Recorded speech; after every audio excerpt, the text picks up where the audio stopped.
we see an increase in the nature and scope of human rights violations. There's always sort of the old human rights violations, and now we have new challenges with internet human rights violations. They're very, very, very serious. So in terms of classic ones, you have identity theft, you have a lot of fake news, you have potentially theft of serious things like facial recognition. So I think the scope for human rights violation with the internet is absolutely vast and growing. We've seen in warfare, for example, that Ukrainian soldiers are given apps that are fake and are tricking them. That was mentioned earlier on in the summit here today. We've seen a tremendous amount of fake numbers to reduce morality. We've seen internet interference in cyber with elections. I mean, really, it crosses every single aspect, not to mention privacy. So the scope is vast, and what is necessary in order to address it is more connectivity between the private sector and the public sector, and there isn't nearly enough, and private bodies of all sizes. So there is, at the moment, there's internet domination by a number, but we really need to give middle companies and middle states a high stake in negotiations so as to reach a general global convention that can address these issues with teeth. So there has to be a very serious implementation, a verification, monitoring, verification, and compliance mechanism. So it's not going to resolve itself, and it's urgent, and more work must be done in this area.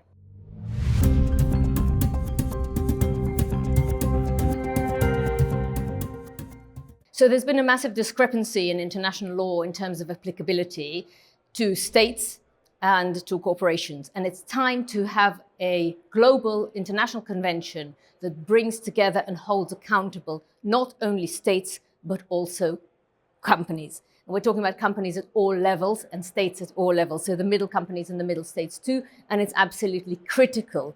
And so, for example, this can be done on the model of the International Covenant on Civil and Political Rights, which has an implementation committee, but that is also only done on the state level. And in general, one needs to bring a lot more private sector people into the negotiating process and also into the enforcement mechanism of the process. So it's not, because we're working in two different circles, the public sector and the private sector. And in terms of the way the world is moving, and it's long overdue, and it's not only in AI, it's absolutely vital to bring companies accountable and not only states. And along every single stage in the process, companies and states need to be involved. That's number one. Number two, there's a point of inclusivity. You need to include all states.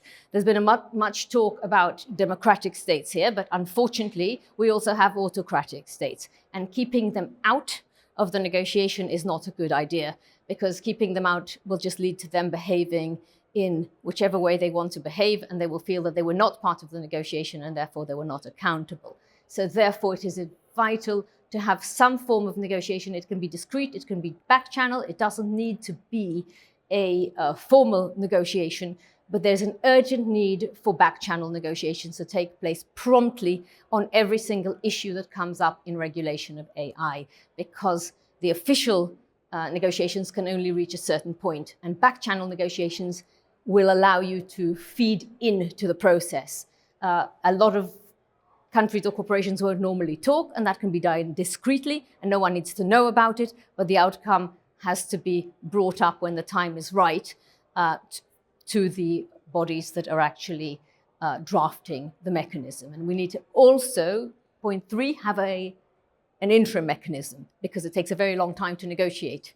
So we need to also just work out now. So Estonia, for example, is leading in AI, and is a role model for many states in terms of the legislation and in terms of the innovation governance.